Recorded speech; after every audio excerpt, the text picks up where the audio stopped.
నిర్మల్ జిల్లా కేంద్రంలో రాత్రి జరిగిన కత్తిపోట్ల సంఘటనను నిర్మల్ పట్టణ పోలీసులు 12 గంటల లోపే ఛేదించారు. ఈ సంఘటనకు సంబంధించిన వివరాలను జిల్లా ఎస్పీ జానకి షర్మిల విలేకరుల సమావేశంలో వెల్లడించారు. గత 4 సంవత్సరాల క్రితం మృత్యుడు జీషాన్ ఒక అమ్మాయిని ప్రేమించి కొద్ది రోజుల క్రితం మనస్పార్థాలు రావడంతో విడిపోయారని తెలిపారు. అదే అమ్మాయిని నిందితుడు సుమేర్ కొద్ది నెలల నుండి ప్రేమిస్తున్నట్టు తెలిపారు. ఈ విషయంలో వీరిద్దరి మధ్య గత కొన్ని రోజులుగా గొడవలు జరుగుతున్నట్లు తెలిపారు. శుక్రవారం సాయంత్రం నిందితుడు ఫోన్ చేసి మాట్లాడేది ఉందని చెప్పగా జీషాన్ అతని స్నేహితుడు మతిన్ ను వెంటబెట్టుకొని వచ్చినట్లు తెలిపారు. వీరి ముగ్గురు బస్టాండ్ సమీపంలో గల ట్యాంక్ బండ్ దగ్గర మాట్లాడుతున్న సమయంలో నిందితుడు సుమేర్ మృత్యుడు జీషాన్ పై కత్తితో ఒక్కసారిగా దాడి చేసినట్లు పేర్కొన్నారు. దీంతో జీషాన్ ను ఆసుపత్రికి తరలించే లోపే మృతి చెందినట్లు తెలిపారు. ఈ దాడిలో మతిన్ కు సైతం గాయాలు కావడంతో అతన్ని నిజామాబాద్ ఆసుపత్రికి తరలించినట్లు, ఇతని పరిస్థితి నిలకడగా ఉందని పేర్కొన్నారు. హత్యకు పాల్పడ్డ నిందితుడు పోలీసులు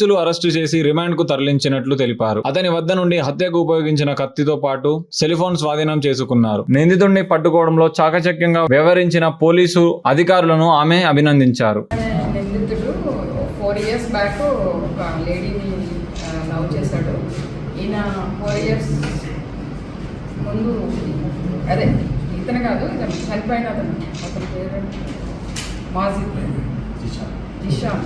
ఈ జిషాన్ అనే ఆయన 4 years బ్యాక్ ఒక అమ్మాయిని లవ్ చేశాడు. తర్వాత కొన్ని రోజుల నుంచి వాళ్ళు మాట్లాడుకోవడం లేదు. తర్వాత ఇప్పుడు ఈ సుమేర్ అనే ఆయన అమ్మాయితో రిలేషన్లో ఉంది. సో దీని విషయంలో ఇద్దరికి కొద్దిగా మనస్పర్ధలు వచ్చాయి, గొడవలు జరుగుతున్నాయి. అయితే నేను ఈవినింగ్ మాట్లాడుకుందాం రమ్మనేసి వాళ్ళ ఫ్రెండ్స్ని పిలిచాడు. ఈ సుమేర్ జిషాన్ ఇద్దరు కలిశారు. అతనితో పాటు ఇంకొక ఆయన కూడా ఉన్నాడు. సో పిలిచి సడన్గా ఆర్గ్యుమెంట్ అయినప్పుడు ఆ ప్రొవొకేషన్లో ముందుగానే ప్లాన్ చేసుకున్నాడు. ఈ కత్తి తీసుకొచ్చి అతన్ని గట్టిగా పొడవడం జరిగింది. దానిలో ఈ సుమేర్ పొడిచినప్పుడు ఈ జిషాన్ ఆన్ ది స్పాట్ చనిపోయాడు. ఇంకొక మాజిద్ అనే ఆయనకి కత్తిపోట్లు వచ్చాయి. దానికి ఆయన్ని హాస్పిటల్కి తరలించడం జరిగింది. Is out of danger now. ఈ కేసులో మేము ఈ సుమేర్ని అరెస్ట్ చేయడం జరిగింది, రిమాండ్కి పంపించడం జరుగుతుంది. తర్వాత డిఎస్పీ గారిని నేను అభినందిస్తూ ఉన్నాను. వాళ్ళ టీం కూడా వితిన్ 2-3 hours ఈ కేసును ఛేదించడం జరిగింది. So appreciate all the efforts of police team.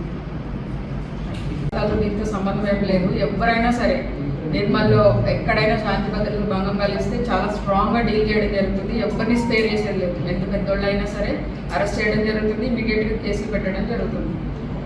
యువత ఇట్లాంటి భ్రమల్లో పడి ఇలాంటి వాటిలో పార్టిసిపేట్ చేసి లైఫ్ పాడు చేసుకోవద్దని నేను స్పెషల్గా కోరుకుంటున్నా. అలాగే రకరకాల రూమర్స్ కూడా స్ప్రెడ్ చేస్తూ ఉన్నారు. అక్కడ కత్తిపోట్లు అయ్యాయి, ఇక్కడ కత్తిపోట్లు అయినా అట్లా ఏమీ లేదు. కత్తిపోట్లు ఏమి జరగలేదు.